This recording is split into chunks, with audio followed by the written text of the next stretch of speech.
ഇത് നിങ്ങളുടെ നാട്ടിൽ എന്താ പറയുന്നത്? ഇതിൻ്റെ പേര് നിങ്ങളുടെയൊക്കെ നാട്ടിൽ എന്താ പറയുന്നതെന്നൊന്ന് കമൻറ്റ് ചെയ്തേക്കണേ. ഇത് ഇവിടെ കപ്പ എന്നറിയപ്പെടുന്നത്. പിന്നെ ട്രിവാൻഡ്രം സൈഡിൽ മരിച്ചിനി എന്നാണ് തോന്നുന്നത്. ഒന്ന് കമൻറ്റ് ചെയ്തേക്കണേ.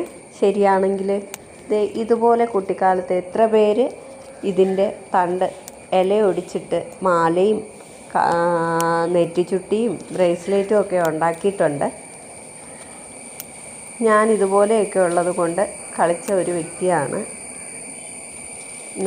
നമുക്ക് ഇപ്പോഴത്തെ പോലത്തെയുള്ള കളിപ്പാട്ടങ്ങളൊന്നും അന്നത്തെ കാലത്ത് കിട്ടത്തില്ലായിരുന്നു. ഇതൊക്കെ കൊണ്ടായിരുന്നു നമ്മുടെ കളികൾ. ഇതുപോലെ നിങ്ങളും കളിച്ചിട്ടുള്ളവർ എത്ര പേരുണ്ട്? ഉള്ളവരൊന്ന് ലൈക്ക് ചെയ്തേക്കണേ. പിന്നെ ഇഷ്ടപ്പെടുവാണെങ്കിൽ ഒന്ന് കമൻ്റ് കൂടി ചെയ്തേക്ക്.